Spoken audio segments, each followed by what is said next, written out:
Welcome to Moms of the Lou podcast, hosted by and recorded for St. Louis moms. Grab your laundry basket, kick your feet up for nap time, or head out the door for pickup and spend a little time catching up with your favorite St. Louis moms. Hosted by a fellow St. Louis mom, Rebecca Coast, let's dive into our discussion today. Hello, St. Louis moms. Welcome back to another episode of Moms of the Lou. So excited today for this topic. If you're a mom with the phone, a mom on social media, a mom who's trying to figure out how to mom in this digital age, I think you're going to really enjoy this episode. This episode today is presented by Siteman Cancer Center at Barnes Jewish Hospital and Washington University School of Medicine, national leaders in cancer. So today our guest is the lovely Jen Cowan. Welcome, Jen. Thanks for having me. Yes, and I'm sure you know who she is. I'm sure you follow her. Jen has been a staple on the social media scene here in St. Louis for 10 years now, officially. Officially, yes. Officially 10 years. So weird. Wonderful. And Jen is the founder, owner, creator behind the brand and Hattie Makes 3. Mm-hmm. So, yeah, please introduce yourself. Tell us a little bit about your story. Yeah. So I have, like you just said, I've been blogging for 10 years. I've been blogging well before that. I had a Zanga account back in the day in college. Zanga. Who's Zanga'd?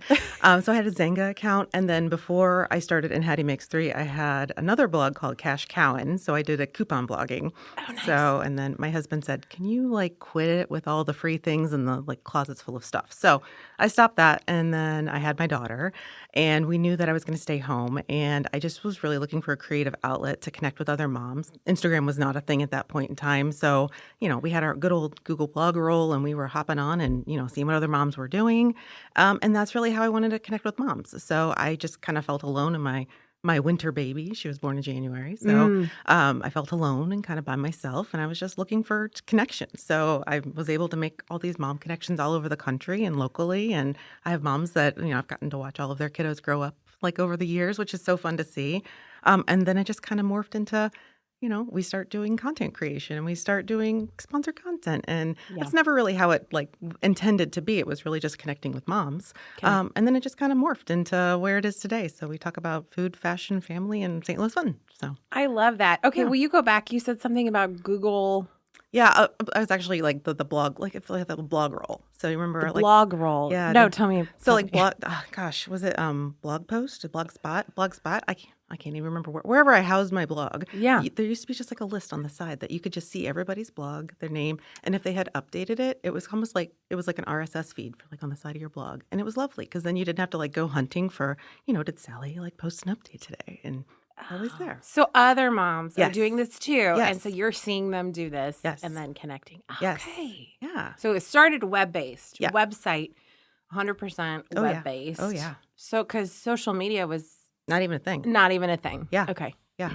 Yeah. I remember it was just Instagram. I was like, do I even want to try just pictures? No, this seems weird. I want to tell my story and long form and talk about in pictures and did we go to the zoo today? Yeah, let's talk about going to the zoo. And now it's we have no attention span. We've got to do it in 6 seconds. And I can't tell a story in 6 seconds at this point in time. But exactly. That's where we are. Oh, yes. I want to talk about that. I have so many thoughts about our attention span.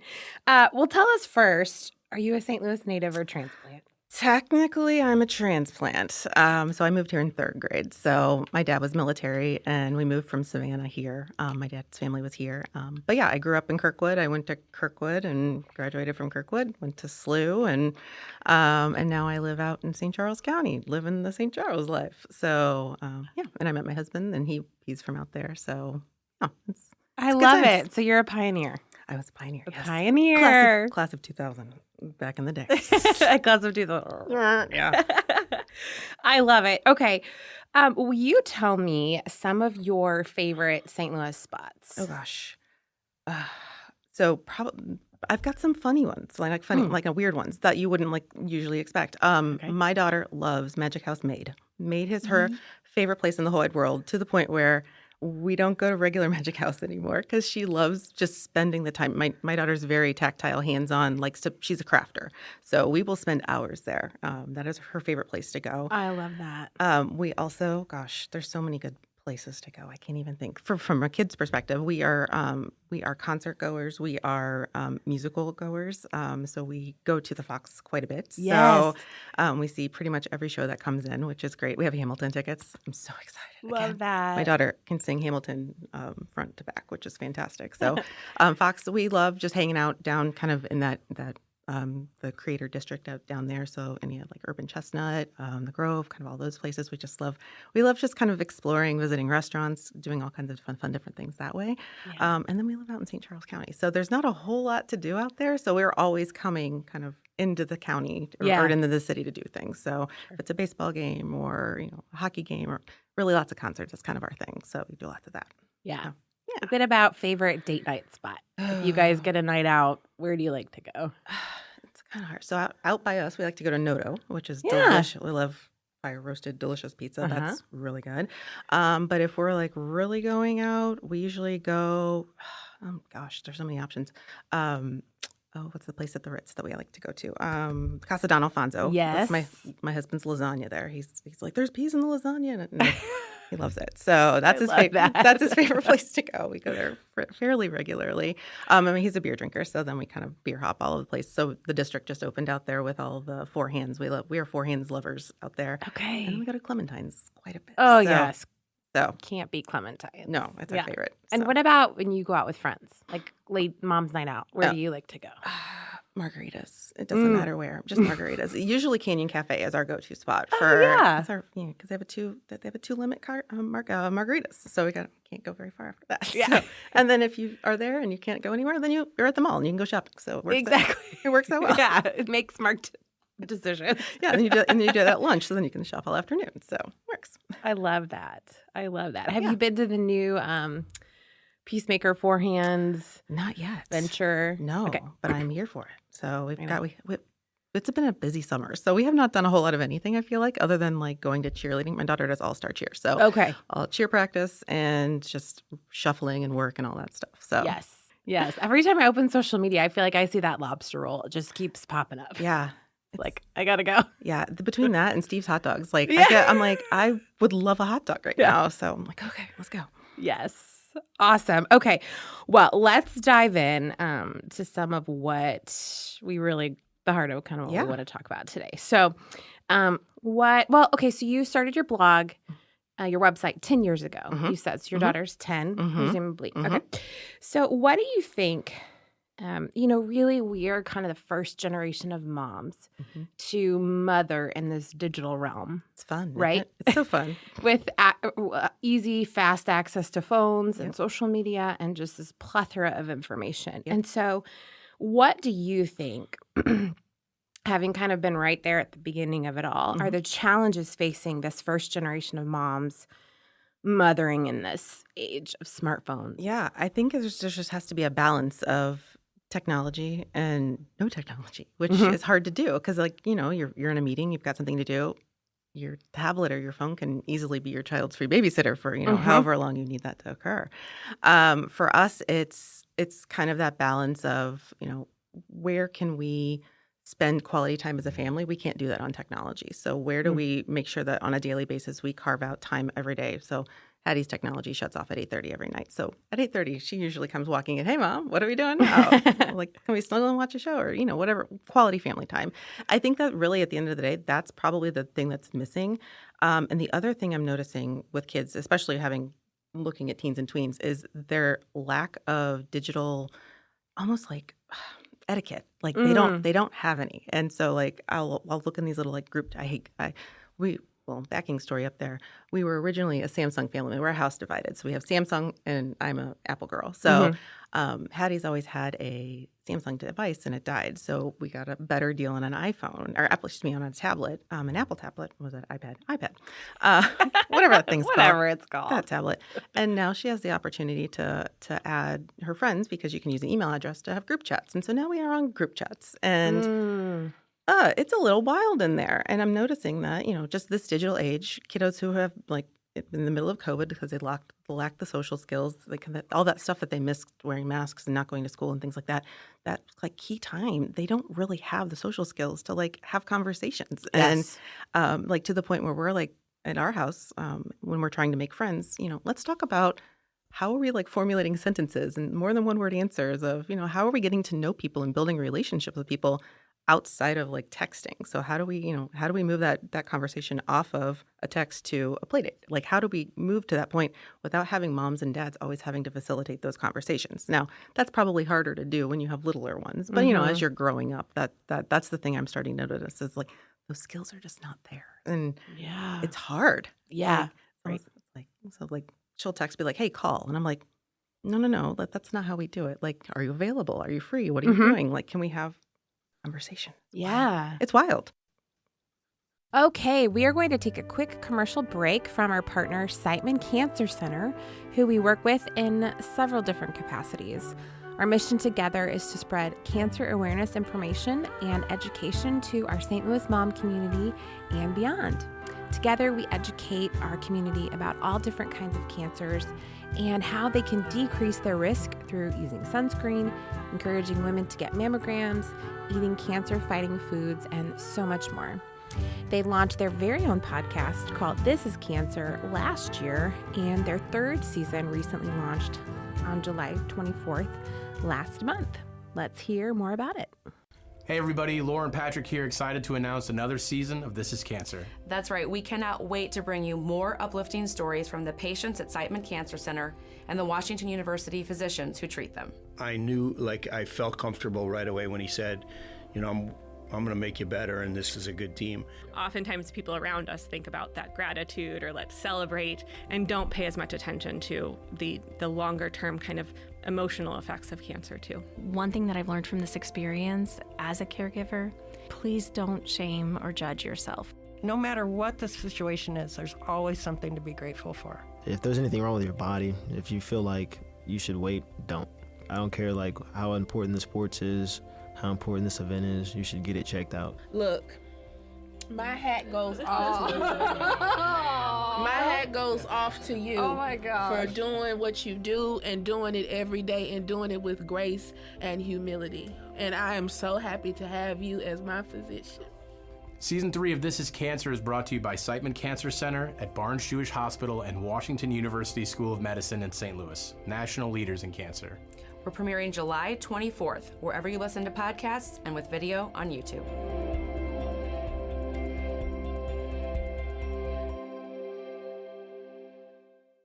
Okay, thank you to our episode sponsor, Siteman Cancer Center at Barnes Jewish Hospital and Washington University School of Medicine, national leaders in cancer. Let's get back to our episode. That's a great point. I feel like, and even adults. Yeah. Even adults, just the climate of social media and how people engage on social media. And you're like, you would never, ever walk up to somebody in the grocery store that you've never, ever met and say something like, that explosive or that hateful or, anything. Yeah. Like, it's wild to me. And I think the other thing I noticed is that just from a parenting perspective, every parent parents differently. And that really is the reason kind of why you could potentially have concerns with the other kids is because I'm seeing that some kids just have I'm hitting things. They have no boundaries when it comes to their technology. They have a free reign phone. So like the phone is handed to them. They can have any social media they want. They can have Google. They can have YouTube. Like they can pull anything they need to or want to, which for me, that's scary. Like, I'm not just going to give my kid the whole world to, go out and find what she's looking for or potentially somebody's looking for her. We've got some hard parameters and we've got a really great we work with a company called Shroomy, and they have a really great phone that basically you can only have the contacts in your phone that mom and dad put in there, only approved apps that they find that are safe and okay for, kid use on a regular basis. And then that's it. Like there's no social media, there's no internet access. That's it. It is a communication device, period, end. And so they don't want to sit on it. They want to have friends. They want to have their friends over and do things because they don't feel like they're sitting and scrolling all day. Right. The doom scroll, like we do sometimes. Right, like we do. Yeah. But to your point, also like navigating that when other families have different restrictions and boundaries, and how do you like interact with that and engage with that? And it's hard. And it's really hard. It's and it's like, do you have the conversation with the parent about how to parent? No, that's probably kind of weird. You don't want to be like, hey, I don't think you're parenting quite, how I would do it. And I go to therapy and talk about this all the time. Like, I can't control like what other people do with their kids and how they control it. I can only control the situation with my child and hope that she's making the right choices and we're teaching her the things that are the best for her and technology use. Right. That's it. Right. It's hard.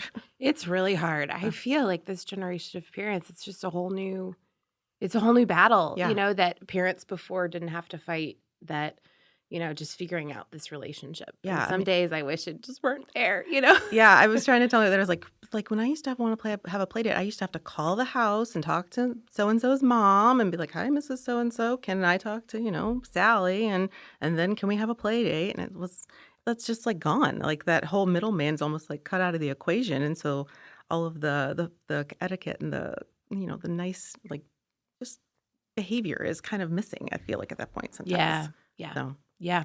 Man. Ooh. get ready. I know. I wish we had a solution. Yeah. So she's 10. So does she have a phone? She does have a phone. Okay. But it's only for emergency purposes. Okay. So like if we drop her off at cheer practice and then she only has it for that.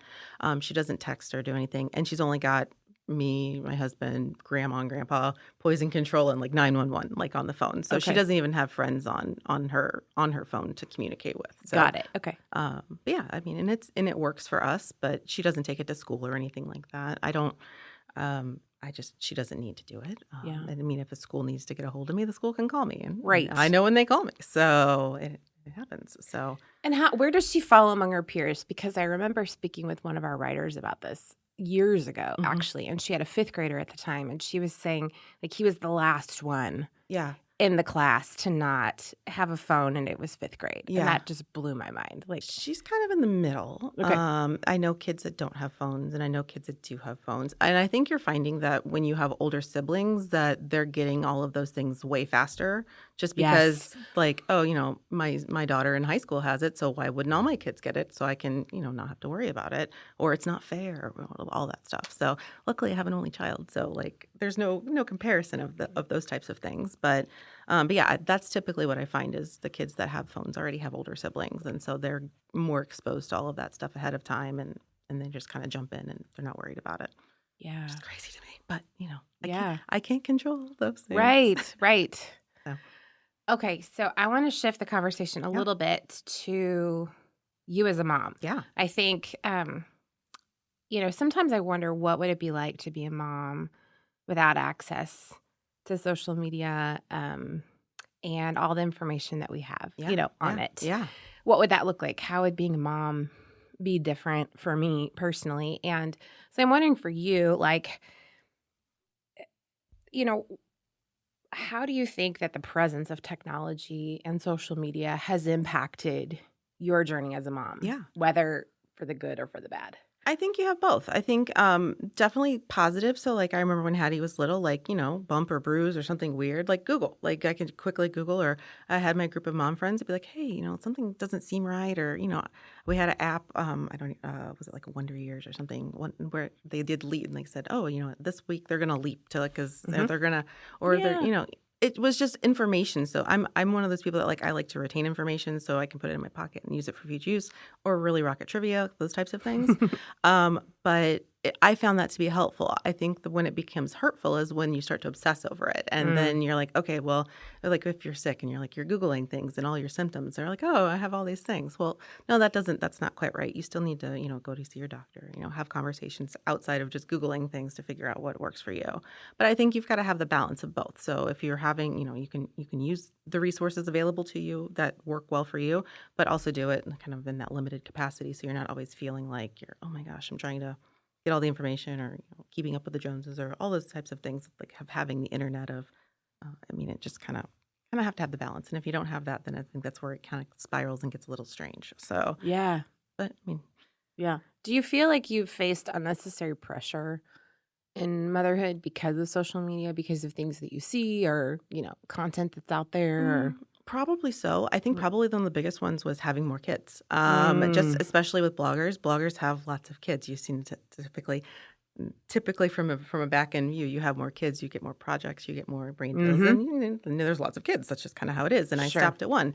And so like I would have brands reach out to me. I'm like, well, why do you only have one kid? Can you have another kid? Can we do more? I'm like, no, this is what works well for our family, and this is what we're going to do.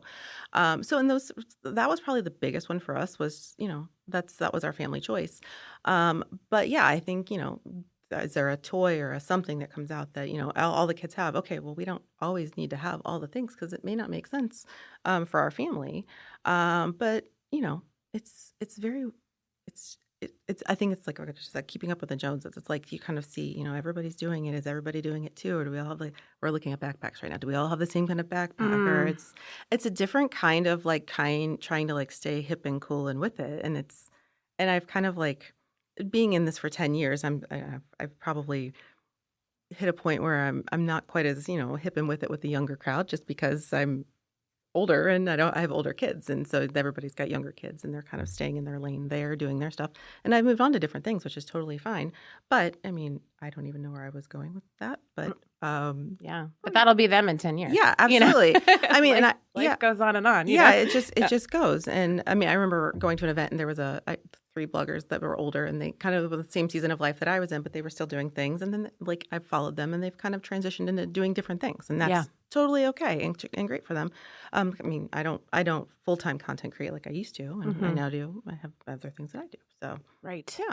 So, okay, I see you as the OG of the blogging scene in St. Louis because you set the pace. Yeah. So how do you feel specifically the blogging scene and just the digital realm here has evolved in 10 years? It's fun. I mean, it's really cool to see even just living in St. Charles County. There's not many people out in St. Charles County that blog. There's probably a handful of us that I know for sure. But St. Louis is really cool because the food blogging scene has really picked up. That's really cool to see. Just things to do. There's a handful of mom blogs that are among other blogs. I call everything a blog still. Yeah. That shows we're super old. But there's a ton of accounts now that just talk, here the Brentwood Park just opened and all kinds of people were talking about how cool the park was. And you're kind of see fresh eyes of new things that are happening that, my kid's not going to want to go to that, but that's really cool. I would love to, that's cool that I know about it. So if someone asks me, hey, what's cool to do? Hey, I saw this account and they're talking about this. So you should go check it out too. Yeah. So yeah, it's cool. It's kind of fun to see the a new crop of people showing up, which is kind of nice to see. So, new players. Yeah. New players in the game and discovering new things and Yeah. Okay, Jen, this has been wonderful. We're so appreciative of your time. Where can moms find you? Yeah. And get connected with you? Yeah, I'm on all the platforms at andhattiemakes3.com. That's all platforms. And Hattie Makes 3. Yeah. Okay, so Instagram, Facebook, website. Pinterest, LinkedIn, all the things. Yeah, all everywhere. The things. Everywhere. Are you on Threads yet? Yes, I Threads. You do Threads? Sometimes. Okay. When I feel sassy. When you feel sassy. Okay, maybe this will give me some courage because I've been I used to hardcore tweet. So before back in the day and now no more. So we thread sometimes. Okay, so you heard it here. Go follow Jen and Hattie Makes 3 on the platforms. Thanks, Jen. Thanks for listening to Moms of the Lou. We hope it encouraged you and put a pep in your step and helped you get to know our community a little bit better. Be sure to find us on Instagram, st.louis_mom. You can find us on Facebook, St. Louis Mom. You can find us on our website, www.stlouismom.com. In case nobody else tells you today, you're a great mom and you're doing a great job. Chat with you next time.